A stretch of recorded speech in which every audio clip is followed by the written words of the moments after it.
하나님 우리 아버지와 주 예수 그리스도께서 은총과 평화를 여러분에게 내려주시기를 빕니다. 로마서에는 우리가 이해하기 어려운 표현들이 나옵니다. 오늘 본문에서도 쉽게 찾아볼 수 있는데요. 속사람, 하나님의 법, 마음의 법, 죄의 법이 그것입니다. 이런 어려운 표현들이 자리한다는 것은 그 내용 자체가 심오하다는 의미입니다.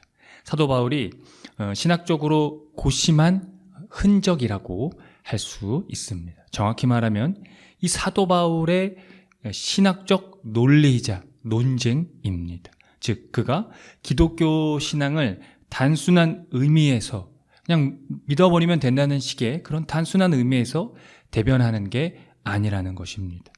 사도 바울에 대한 이 신학적 연구는 오래전부터 오늘날까지 뜨거운 주제로 이어져 왔는데요. 그 중심에는 칭의가 자리하고 있습니다. 믿음의 의가 그것입니다. 구체적으로 1세기 유대인들의 이 율법에 대한 이해가 그 내용을 주로 다루고 있는데요. 유대인들이 구원과 의를 얻기 위해 이 율법에 집중했는가, 혹은 유대인들이 이 구원과 의를 하나님의 은혜로 받아들였는가입니다. 이에 대한 신학적 큰 주제가 바울의 세 관점이라고 합니다. 신학적으로 앞서 설명드린 그 전자와 후자는 상대적인 내용이 맞습니다. 그러나 그 내용은 서로 단점을 갖고 있습니다. 그래서 어떤 식으로 접근하느냐에 따라 그것이 다를 수도 또는 맞을 수도 있습니다. 그러므로 어느 한쪽의 경우에 이렇게 심취한 것보다는 이 다양한 관점에서 우리 삶의 자리를 옮겨 놓는 것이 바람직합니다. 중요한 것은 그 사도 바울이 심도 있게 집중한 신학적 내용에 있습니다. 로마서는 그것에 대한 정수라고 할 수 있겠습니다. 본문 앞에는 율법이 이스라엘에 이르렀을 때 무슨 일이 벌어졌는지에 대한 이 설명이 나옵니다. 그 다음 바울은 이제 이 현재 시제로 전환을 해서 율법 아래 사는 이 실제 상황을 설명하기 시작합니다. 여기서 바울이 발견한 율법이 둘로 나뉜다는 것인데요. 육신에 따라 사는 이스라엘과 율법 아래 사는 이스라엘 사이의 긴장이 그것입니다. 그래서 그에게는 고민이 있었습니다. 율법이 신령하고 선한 것을 시인은 하지만 자신은 이 육정에 따라 사는 사람으로서 죄의 종으로 팔린 몸이라는 것입니다. 자신이 해야겠다고 생각하는 일은 하지 않고 도리어 해서는 안 되겠다고 생각하는 일을 하고 있는 자신을 발견한 것입니다. 바울은 그와 같은 일을 하는 것은 자신이 아니라 자신 속에 자리 잡고 있는 죄라고 생각했습니다. 이 바울의 이 고민이 여러분 무의미하다고 생각하십니까? 굳이 그냥 살아가면 되는데 내 안에 죄가 있든지 없든지 사실 그것을 일반적인 사람은 굳이 그걸 크게 생각할 필요가 없지 않습니까? 어쩌면 여러분도 그런 고민을 하고 있을지도 모르겠지만 사실 그게 무의미하다고 생각이 들 수도 있다는 거죠. 이 고민이 바로 이 유대교와 기독교가 가지는 특수성이라고 할 수 있기 때문에 바울은 그 고민에 심취했던 것입니다. 성서가 가리키고 있는 이 죄에 대한 심층이 바로 그것이기 때문이죠. 결론적으로 바울은 이 고민에서 법칙 하나를 발견하게 됩니다.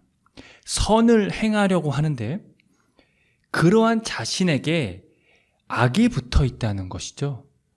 그러니까 선한 삶을 살고 또한 그 선한 행위를 삶 가운데 행하려고 노력하고 또 그에 따라가려고 하지만 자신 안에 또 악한 마음이 존재한다라고 하는 것을 느낀 것이죠. 속사람, 그러니까 마음속에 하나님의 법, 곧 율법을 즐거워하는데 몸속에 또 다른 법이 있어서 이 마음의 법과 맞서 싸우면서 지체에 있는 이 죄의 법이 포로로 사로잡는 그 인간의 그 실증을 경험했다라고 하는 이 증거적인 내용입니다. 그래서 바울은 이렇게 표현을 한 것이죠. 오라 나는 곤고한 사람이로다. 여기서 이 곤고한을 다른 표현으로 하면 비참한 사람이라는 뜻을 갖습니다. 이방인 그리스도 공동체를 여러 번 이끌고 오늘의 기독교를 견인시킨 바울입니다. 엄청난 업적을 이룬 사도 중에는 틀림이 없죠. 그런 그가 저질러 봐야 얼마나 큰 죄를 저질렀겠습니까? 지금 이 바울은요, 기독교와 유대교 사이에 신학적 갈등인 이 율법에 대한 해명을 절실하고 심도 있게 설명하고 있는 중입니다. 거기에서만 이 자신의 위치와 자리를 확인할 수 있으며 유대인으로서 또 철저히 율법을 연구하고 준수했던 사람으로서 예수 그리스도에 대한 해명과 이해가 가능하기 때문입니다.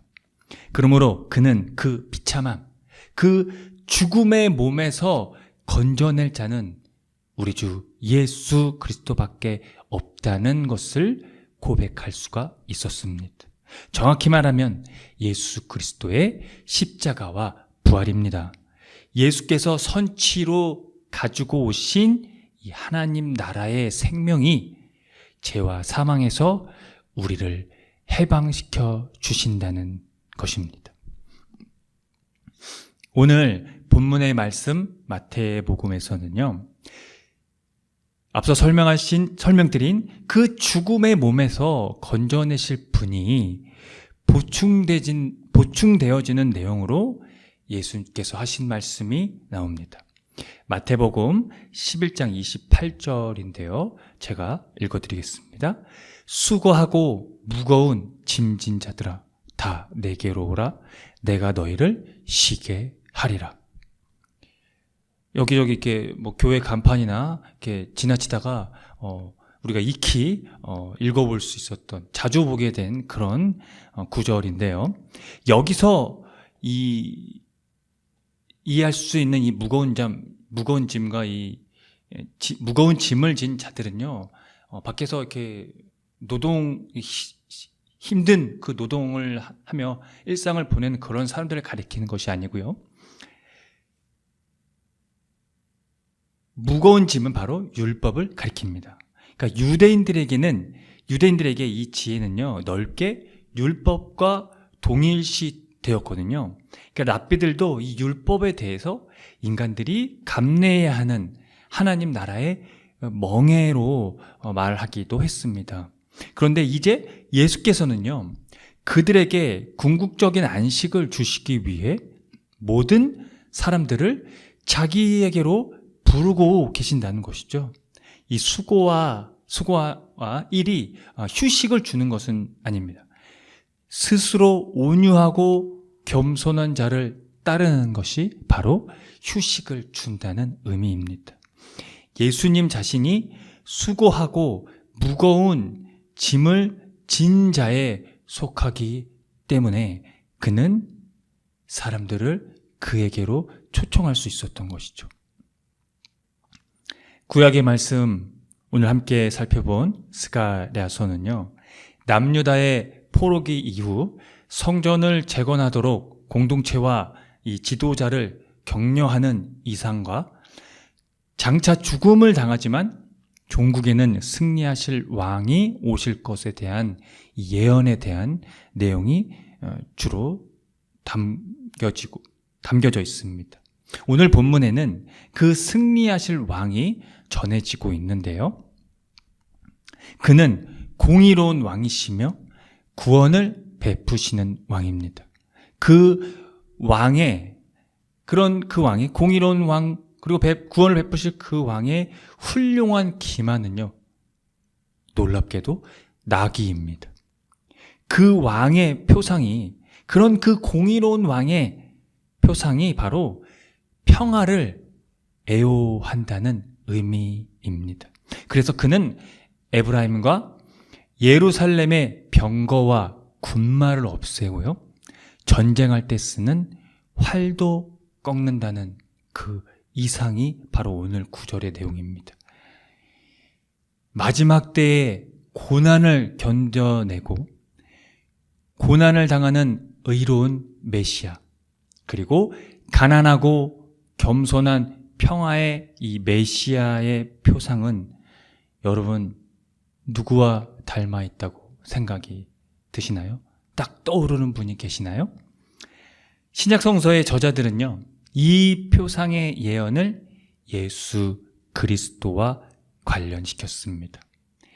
예수 그리스도의 십자가는 심오한 의미에서 이 예언적 고지자의 모습을 실현시키고 실제로 모든 세계에 평화를 가져다 주었다고 그들은 해석했고 그를 따르고 믿었기 때문입니다.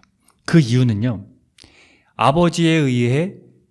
하나님 아버지에 의해 고난으로부터 구출을 받을 때까지 그분은 아들로서 이 세상의 모든 폭력 행사에도 하나님께 순종한다는 점에서 우리의 이성을 초월하는 분의 모습이 확실히 그에게서 드러났기 때문입니다. 그리고 그들의 요새로 돌아오라고 드러났는데요, 이제 곧이어 그분의 평화의 말씀으로 자기의 나라를 그분께서 세우실 것이기 때문이죠. 사랑하는 성도 여러분, 스가랴 선지자는 피로 언약을 맺은 이 사로잡힌 자들을 이렇게 말했습니다. 희망을 잃지 않은 사람들이라고 말입니다. 그리고 그들의 요새로 돌아오라고 그들에게 요청을 하고 있습니다. 이 요청이 오늘 수고하고 무거운 짐진 자들은 내게로 오라는 예수님의 말씀과 일치한다는 점을 우리는 기억해야 합니다. 이제 우리는 예수 그리스도의 십자가와 부활에서 새 언약을 맺었기 때문이지요. 가난과 절망과 고난과 두려움, 그리고 죄와 죽음까지도 우리는 이제 예수 그리스도께 맡기고 의지하면 됩니다. 지금 우리가 눈으로 보는 것들을 여러분 신뢰하거나 그것에 대해 여러분 실망하지 마십시오. 폭력과 거짓이 세계를 지배하는 것 같으나 그것을 뛰어넘으신 분이 나귀를 타고 평화로 이 세상에 오셨습니다. 어떠한 상황일지라도 그러니 그 희망을 잃지 마십시오. 평화의 예수께서 우리를 부르시며 늘 함께해 주십니다. 아멘. 함께 기도합니다.